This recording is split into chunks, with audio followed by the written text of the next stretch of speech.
dari Miliano. Maaf melenceng. Bagaimana tanggapan Yudaisme bahwa yang di saudara kita yang di seberang itu berasal dari keturunan Ismail? Apakah dibenarkan oleh Yudaisme? Soalnya saya sering mendengar dari pendeta-pendeta gereja aliran bahwa Yudaisme dan Kristen berasal dari keturunan Abraham, jalur Ishak dan yang seberang itu berasal dari keturunan Abraham, jalur Ismail. Kita mau bahas apanya? Agamanya atau bangsanya dalam hal ini? Karena orang Israel ya, orang Yahudi di Israel menyebut orang Arab, orang Palestina itu Bani Dodim. Bani Dodim artinya sepupu anak dari bibi, anak tante. Jadi orang Yahudi selalu melihat orang Arab itu, orang Arab itu sebagai sepupu, cousins. Dari konsep ini antara Yahudi, karena kalau orang bicara orang Yahudi kan artinya dia turunan Yahudi, memang orang Yahudi, sama seperti orang Arab. Dia dianggap turunan dari Ismail, dibilang sepupu. Tapi kalau ditarik bagaimana Yahudi melihat Islam atau Muslim, yaitu bisa dianggap turunan dari Ismail atau syariatnya Ismail yang diturunkan. Karena kita fair ya. Makanya saya selalu bilang gini ke kalangan yang anti nama Allah misalnya. Waktu Sarah diusir oleh Abraham, itu sakit hati Abraham. Dia sedih. Dibilang dia sedih, sangat sedih karena harus diusir Sarah. Dia diusir, Sarah keluar, Hagar keluar, itu dia bawa Ismail.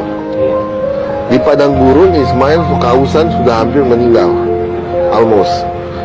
Dan Hagar berdoa pada Elohim. Bahasa apa dia pakai? Bahasa Ibrani. Elohe Aboteinu, Elohe Abi, tentu tidak.